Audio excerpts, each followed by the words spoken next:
Bonjour à tous et bienvenue pour cette nouvelle vidéo. Aujourd'hui, on va parler de Tangym avec les Tangym Origin.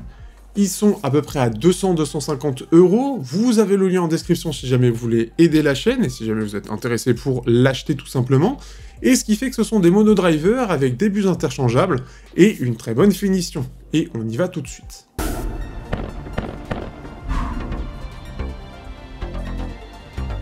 Tout d'abord en termes de design, finition en métal avec un côté assez glossy puisque vous le voyez au niveau des plans, on voit ma gueule quand je filme. Donc ça c'est clair de ce point de vue là. Les faceplates, elles, sont plutôt bien finies avec d'un côté le logo, de l'autre le modèle et ça fait assez quali, vraiment classe. Par contre les traces de doigts, les traces de gras, etc. ça va très vite prendre. Ce qui fait que c'est un peu dommage de ce point de vue là. On va aussi parler dans le côté dommage du câble. On est sur du 2 pins, mais malheureusement, ici, ce 2 pins, il est accompagné d'un câble assez basique. Alors, il est plutôt quali, plutôt souple, mais il est très fin. Ça fait penser un peu du Sennheiser, voire du KZ un peu dans l'idée. Bon, un peu plus quali, il semblerait, au niveau du matériel à l'intérieur. Néanmoins, c'est extrêmement basique et c'est même pas modulaire. Pour le prix de l'intra, c'est vraiment dommage. Là où beaucoup d'équivalents, voire beaucoup moins cher, je pense à TRN, je pense à KZ, CVJ récemment, là-dessus, c'est clairement bien au-dessus. Donc ça, c'est vraiment dommage. En plus de ça, il n'est pas modulaire, donc c'est que en 3.5 mm. Au-delà de ça, on a aussi au niveau des embouts, quelque chose d'assez basique mais efficace. Des embouts soit type basse, donc ils vont mettre en avant les basses, soit type aigu, donc ce qui fait que des basses vont être un peu moins présents. Des choix intéressants, les embouts sont plutôt de bonne qualité, le tout avec une petite pochette en dur pour ranger les intras qui sont plutôt cool, bien finis, extérieur-intérieur, sauf à un endroit précis, le système pour bien maintenir le tout, c'est-à-dire un système avec 2 vis. Les 2 vis sont de base cachées par 2 petits morceaux de tissu, en fait, de la même qualité que l'extérieur, mais c'est juste posé avec de la colle, il n'y a rien de plus, et ça fait vraiment pas beau. Surtout qu'en fait, ils se barrent tout de suite, et donc du coup, on est sur des vis qui sont apparentes, très basiques.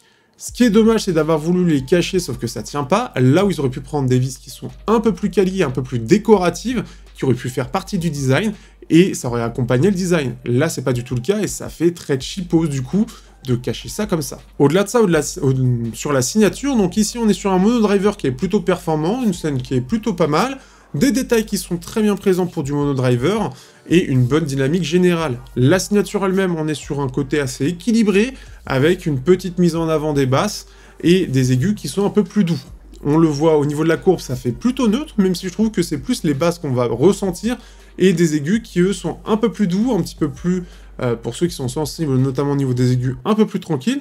On peut voir notamment des extrêmes aigus qui vont pas mal ressortir, mais ils arrivent assez tardivement. Dans les faits, sur quelques musiques précisément, on va le ressentir, mais ça reste très léger, et ça fait notamment un effet un peu artificiel, plus qu'autre chose. Là où on a des pics qui vont venir vraiment taper sur l'oreille, comme ce qu'on peut avoir en général sur des intras assez répandus, parce que ça arrive assez tôt. Ici, ça arrive vraiment tard, ce qui fait que ça fait un effet presque, j'ai envie de dire, planaire, avec un côté où ça scintille, c'est assez bizarre, ce qui fait que ça fait un petit peu faux, mais je l'ai ressenti assez rarement que dans des cas de type à écouter du métal ou quelque chose qui va taper vraiment très haut dans les cymbales, etc. Ça reste relativement polyvalent, je dirais tout de même que si vous êtes quelqu'un qui aime bien des aigus un peu en avant, ici, même si la courbe semble les rendre assez neutres, dans la réalité, je les trouve un peu en retrait, et au contraire, c'est plus les basses qui vont être un peu plus en avant, celles qui vont être un peu plus gonflées, un peu plus dynamiques, qui vont être un peu plus en avant en général, donc ça donne une atmosphère un petit peu plus enveloppante, avec des voix qui sont un peu plus chaleureuses, ce qui fait que c'est plus orienté sur des styles un peu rock neutre, on va dire.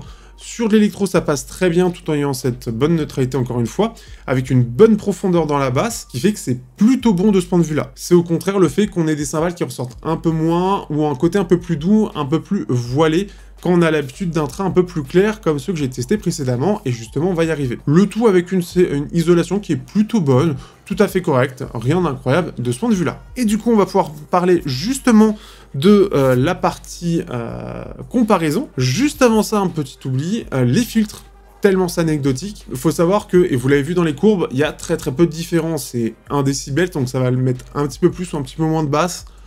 c'est tout. Vraiment, ça sert pas à grand chose. Certaines marques arrivent à faire beaucoup mieux avec de vrais impacts. Ici, c'est vraiment pas le cas et c'est vraiment dommage de ne pas avoir fait plus d'efforts de ce point de vue-là. Pour les comparaisons, je vais comparer avec les CVJ Mermaid 2 testés récemment. Certes, c'est 2 fois moins le prix, mais ça permet de faire le rapport en termes de prix, et surtout qu'on a des courbes qui sont assez proches, avec un monodriver qui est un peu similaire, avec CVJ qui aime bien mettre du neutre un peu brillant, et en comparaison de cela, c'est à peu près ce qu'on retrouve. Sur la finition, les intras, eux, sont un peu moins bien, un peu moins bons du côté des Mermaid. Par contre, on a un câble qui est beaucoup plus qualitatif, et notamment, plus de ça, il est modulaire en 3.5 ou 4.4 mm.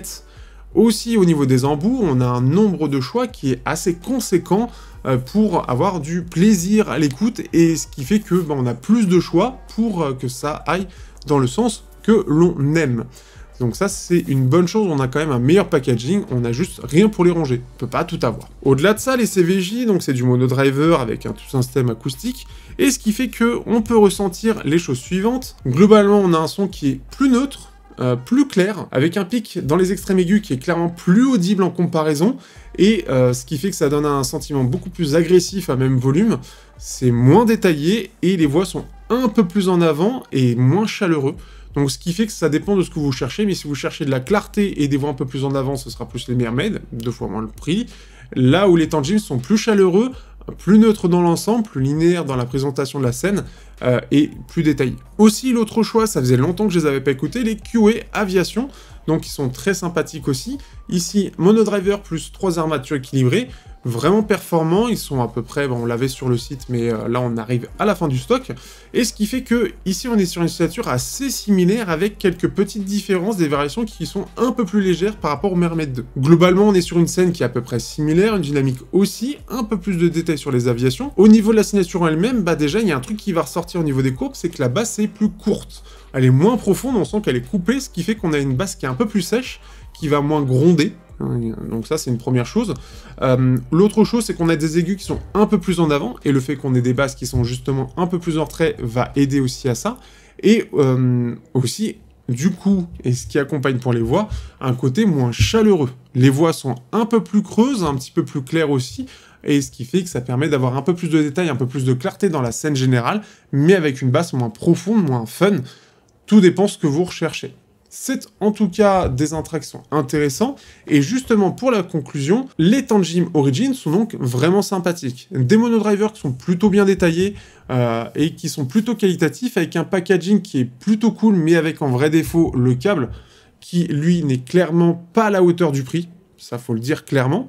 Les filtres aussi n'ont pas de grands intérêts, et ça c'est vraiment dommage parce que dans certains intras ça a un vrai intérêt supplémentaire. Et ce qui fait que c'est plutôt bien si vous cherchez un côté un peu équilibré neutre, plus équilibré neutre, avec un côté un peu chaleureux, des aigus qui sont un peu plus doux tout de même, et un pic de clarté qui va intervenir assez rarement.